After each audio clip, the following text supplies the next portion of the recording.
Assalamualaikum warahmatullahi wabarakatuh. Perkenalkan, nama saya Adila Belinda Cahreski dari Prodi D3 Keperawatan Poltekkes Kemenkes Bengkulu.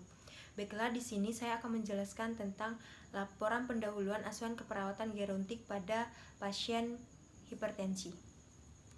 Baiklah, di sini saya akan menjelaskan konsep dasar lansia. Untuk pengertian dasar lansia yaitu masa dewasa tua atau lansia dimulai setelah pensiun, besarnya antara usia 65 sampai 75 tahun.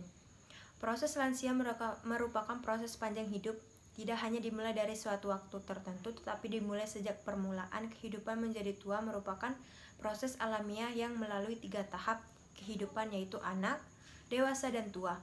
Penuaan adalah proses yang alami yang tidak dapat dihindari berjalan secara terus-menerus dan keseimbangannya. Untuk klasifikasi lansia yaitu pralansia atau preselilis, yaitu seseorang yang berusia antara 45 sampai 59 tahun. Untuk lansia ialah seseorang yang berusia 60 tahun atau lebih. Untuk lansia resiko tinggi ialah seseorang yang berusia 70 tahun atau lebih, atau seseorang yang berusia 60 tahun atau lebih dengan masalah kesehatan. Untuk lansia potensial ialah lansia yang masih mampu melakukan pekerjaan dan kegiatan yang dapat menghasilkan barang atau jasa. Selanjutnya yaitu lansia tidak potensial, ialah yang tidak berdaya mencari nafkah sehingga hidupnya bergantung pada bantuan orang lain. Selanjutnya yaitu karakteristik lansia. Seseorang dengan usia 60 tahun ke atas, kebutuhan dan masalah yang bernuansa dari rentang sehat sampai sakit, dari kebutuhan biopsikososial sampai spiritual, serta kondisi adaptif hingga kondisi maladaptif, lingkungan tempat tinggal yang bervariasi. Selanjutnya yaitu tugas perkembangan lansia. Kesiapan lansia untuk beradaptasi atau menyesuaikan diri terhadap tugas perkembangan usia lanjut dipengaruhi oleh proses tumbuh kembang pada tahap sebelumnya, yaitu ada mempersiapkan diri untuk kondisi yang menurun, mempersiapkan diri untuk pensiun, membentuk hubungan yang baik dengan orang seusianya, mempersiapkan kehidupan baru, melakukan penyesuaian terhadap sosial dan masyarakat secara santai, mempersiapkan diri untuk kematiannya dan kematian pasangan. Selanjutnya yaitu untuk konsep dasar penyakit. Pengertian hipertensi. Untuk hipertensi atau tekanan darah tinggi adalah peningkatan tekanan darah sistolik lebih dari 140 mmHg dan tekanan darah untuk diastolik lebih dari 90 mmHg pada 2 kali pengukuran dengan selang waktu 5 menit dalam keadaan cukup istirahat tenang. Hipertensi adalah suatu keadaan di mana seseorang mengalami peningkatan tekanan darah di atas normal yang mengakibatkan peningkatan angka kesakitan atau morbiditas dan angka kematian mortalitas. Selanjutnya yaitu untuk etiologi. Menurut Gunawan Lang 2016, hipertensi berdasarkan penyebabnya dapat dibedakan menjadi 2 golongan, yaitu hipertensi esensial primer dan hipertensi sekunder. Untuk hipertensi esensial primer disebut juga hipertensi idiopatik karena tidak diketahui penyebabnya. Tipe ini terjadi pada sebagian besar kasus tekanan darah tinggi, yaitu sekitar 95%. Untuk hipertensi sekunder, yaitu hipertensi sekunder adalah hipertensi atau tekanan darah tinggi yang disebabkan oleh kondisi medis lain, misalnya penyakit ginjal atau reaksi terhadap obat-obatan tertentu. Adanya beberapa faktor yang mempengaruhi hipertensi adalah genetik, obesitas, stres lingkungan, hilangnya elastisitas jaringan, dan osteoporosis pada orang tua serta pelebaran pembuluh darah.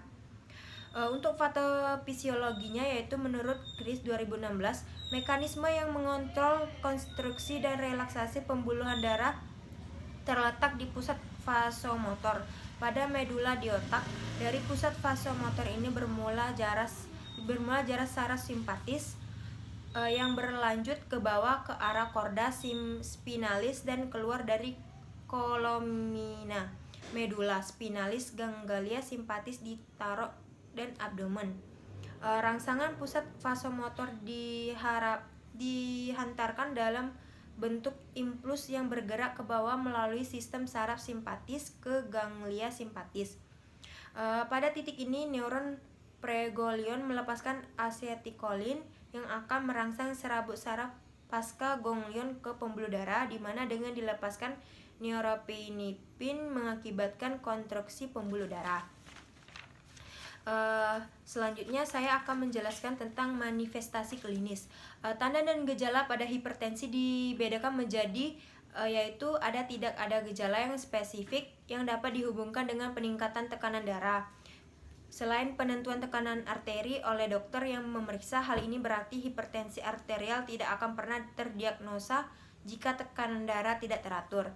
Selanjutnya yaitu mengeluh sakit kepala atau pusing, lemas, kelelahan, sesak nafas, gelisah, mual muntah, dan epitaksis, kesadaran menurun. Selanjutnya yaitu untuk penata laksanaan non-farmakologi, yaitu diet merupakan pembatasan atau pengurangan konsumsi garam. 2. Aktivitas pasien disarankan untuk berpartisipasi pada kegiatan dengan batas medis dan sesuai dengan kemampuan seperti jalan jogging.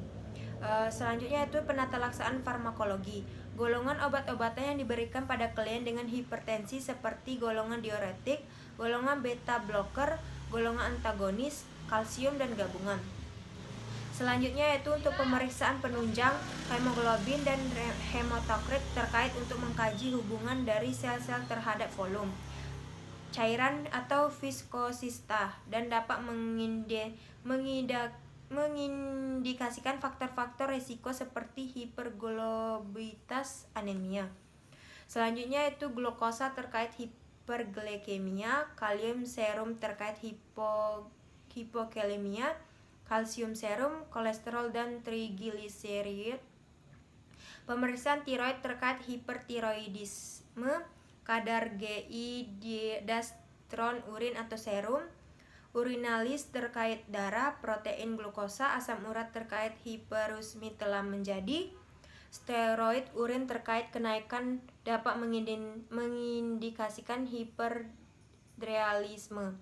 IVP dapat mengidentifikasi penyebab hipertensi seperti penyakit parenkim, ginjal, dan ureter. Foto dada menunjukkan obstruksi klasifikasi pada area katup pembesaran jantung. CT scan untuk mengkaji tumor cerebral encephalopathy. EKG dapat menunjukkan pembesaran jantung, gangguan konduksi. Selanjutnya yaitu untuk komplikasi. Penyakit yang dapat menyebabkan komplikasi yaitu stroke, ginjal, gagal ginjal, dan mata. Selanjutnya yaitu untuk asuhan keperawatan teoritis. Untuk pengkajiannya itu kita dapat mengkaji identitas meliputi nama, umur, agama, jenis kelamin, alamat, suku, bangsa, status perkawinan. Untuk riwayat keluarga menggambarkan silsilah yaitu 3 keturunan. Riwayat pekerjaan menjelaskan status pekerjaan saat ini. Riwayat lingkup meliputi tipe tempat tinggal, jumlah kamar, jumlah orang yang tinggal. Riwayat rekreasi meliputi hobi atau minat keanggotaan organisasi, sumber dan sistem pendukung, deskripsi harian khusus, kebiasaan ritual tidur, status kesehatan saat ini, obat-obatan, status imunisasi, nutrisi, yaitu menilai apakah ada perubahan nutrisi pada nutrisi makanan dan minum, yaitu pemeriksaan fisik, yaitu pemeriksaan head to toe. Untuk diagnosa keperawatan pada pasien hipertensi ini yaitu nyeri akut berhubungan dengan agen pencedera fisiologi, berhubungan dengan peningkatan tekanan vaskuler cerebral. Yang kedua yaitu perfusi perifer tidak efektif berhubungan dengan peningkatan tekanan darah. Yang ketiga yaitu intoleransi aktivitas berhubungan dengan ketidakseimbangan antara suplai dan kebutuhan oksigen. Yang keempat yaitu resiko penurunan curah jantung berhubungan dengan perubahan afterload. Demikianlah itulah penjelasan dari saya tentang laporan pendahuluan pada pasien penyakit hipertensi. Lebih dan kurang saya mohon maaf. Wabillahi taufik wal hidayah. Wassalamualaikum warahmatullahi wabarakatuh.